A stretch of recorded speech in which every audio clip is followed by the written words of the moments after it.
Today we're going to give you a tool. It's so simple, yet so powerful that it can change the way you see data, well, forever really.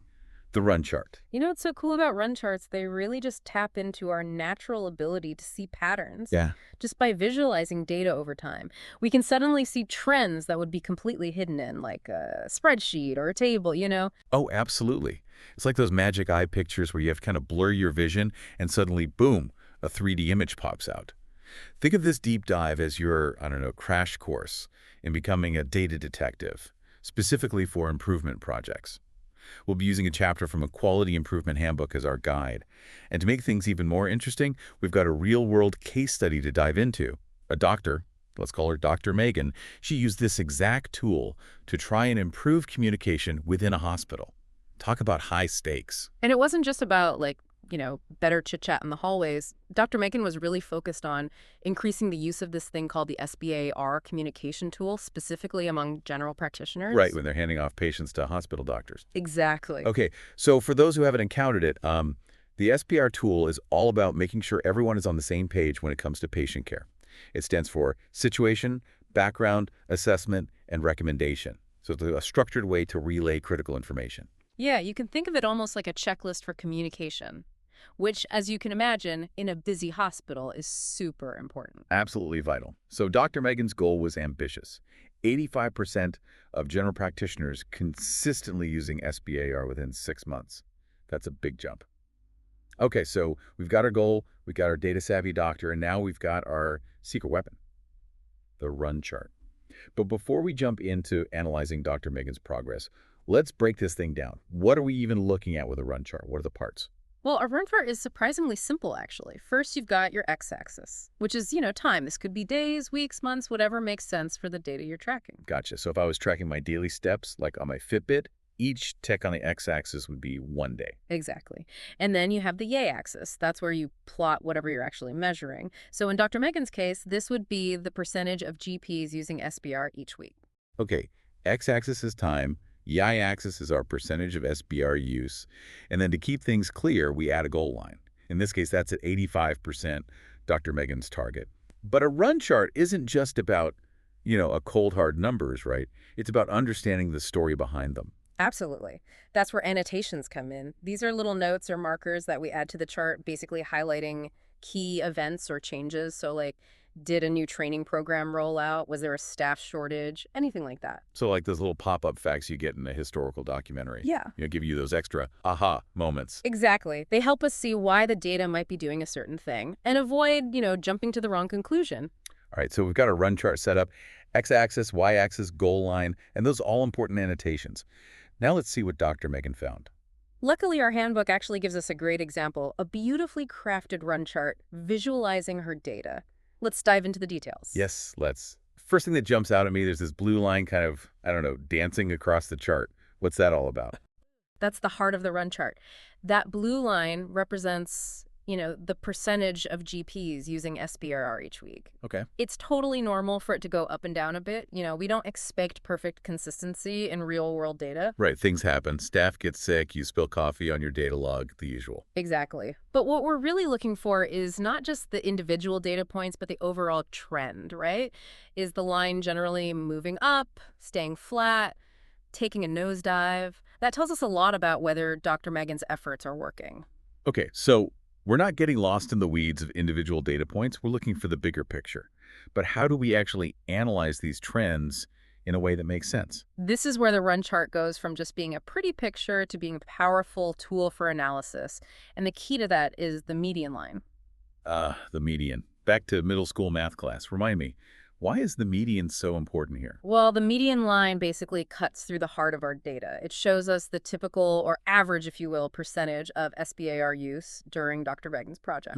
Think of it as the baseline, right? Against which we can judge the impact of her interventions. So if the data points are consistently above the median, that's a good sign. Means SBR use is generally higher than before she started. You got it. And on the flip side, if they're consistently below, then maybe her efforts aren't having the desired effect. Or there are other factors at play that we need to figure out. Okay, so the median line gives us that frame of reference, but how do we actually analyze, like the relationship between the data points in that line. Give me my detective tools. Haha, I like your enthusiasm. Our handbook actually lays out 4 key steps for analyzing a run chart and spotting meaningful changes. Okay, I'm ready. What's the first clue? First thing we look at is the number of runs. Runs, as in how many times the data sprints across the chart. Not quite. A run is basically a group of data points that are all either above or below the median line, and they're consecutive. So, like, imagine the data is playing red light, green light. Each time it crosses the median line, that's the end of one run and the start of another. Okay, I can picture that. So if the data is just randomly bouncing above and below, we'd expect a lot of runs, like a kid who can't stand still. Precisely. But if there are very few runs, that's when it gets interesting. Suggests something other than just random chance is influencing the data. Like Dr. Megan's project. Exactly. A low number of runs could be a strong sign that her work is having a systematic effect on SBAR use. Okay, so counting runs, checking how often the data crosses that median line. That's clue number one. What else are we looking for? Next, we've got shifts. Shifts, as in like the data decided to pack up and move to a different part of the chart. Haha. Yeah, kinda. A shift is when we see at least 6 data points in a row that are all on the same side of the median. Oh, okay, so it's like the data has decided to make a more permanent move, Yeah. either above or below. Exactly. And that's important because it suggests a more lasting change in the process, not just like a blip. All right, shifts are on our radar. What else? Trends. So we're looking for at least 5 data points in a row, all moving in the same direction, so either increasing or decreasing. So it's kind of like a shift. But the data doesn't have to stay on one side of the median. It can cross over as long as it's steadily going up or down. You got it. A trend could be, a steady climb upward or a gradual decline, or even if it flattens out, the key is it's consistent for at least 5 points. Got it. Looking for those persistent patterns, good or bad. What's the last thing on our detective checklist? The last thing we check for is what we often call astronomical data or outliers. These are the data points that are just way off from the others, like, those rebellious teenagers who just want to break all the rules. Ooh, the drama queens of the data world. Ha, exactly. They really grab our attention because they're so unexpected.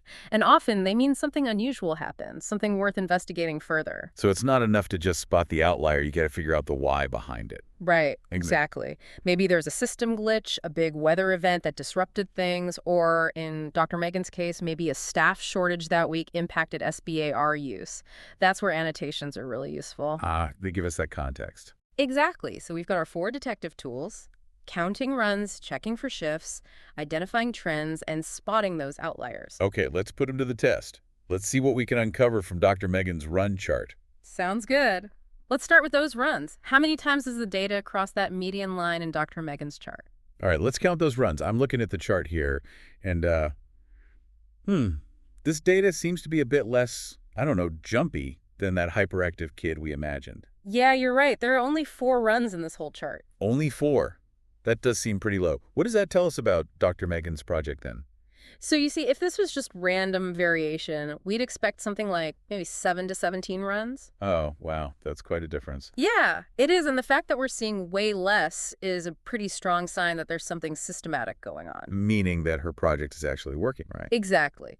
It looks like her push to get people using SBR is actually having a real measurable impact. Awesome. Okay, I'm feeling like a real data detective here, but we're not done yet, right? Nope, not yet. Let's move on to shifts. Remember, we're looking for at least 6 data points in a row, all on the same side of that median line. Okay, so like a more sustained change. Got it. Right. And that can tell us a lot about the long-term effects of Dr. Megan's work. Okay, let me see. Scanning the chart, looking for those clusters, and wait a minute. Starting around week 15, it looks like almost all the data points are above the median line. Like they all decided to move uptown or something. You got it. That's definitely a shift, and a positive one, too. Sweet. It really suggests that Dr. Megan's project is having a lasting effect. It's not just a temporary boost in SBR use. This is really exciting. It's like her project is gaining real traction. But what about trends? We can't forget those. Of course, trends. Remember, we need at least 5 data points in a row, all going in the same direction, up or down. Okay, so picture a line steadily climbing a mountain or slowly rolling downhill. Exactly. And if we look at Dr. Megan's chart, we can actually see a really nice upward trend starting around week 6. Yeah, I see it. And it keeps going for several weeks, suggesting that SBR adoption was steadily improving during that time. So it's like first there's that nice steady upward trend, and then bam, a shift above the median. Things really took off. You got it.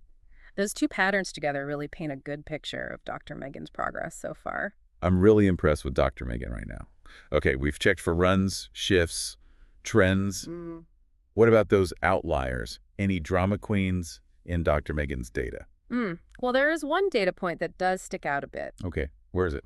Around week 5, there's a sudden dip down to almost 0% SBAR use. Oh, yeah, it's a big drop. What happened there? This is where those annotations come in really handy. They can help us make sense of those weird data points. Right, because there's got to be a reason. Exactly. Okay, so they were probably just too busy to use SBR consistently. It makes sense now. Yeah, it's not that they forgot how to communicate. They were just swamped. It's really a reminder that data is just a reflection of real life, and things happen.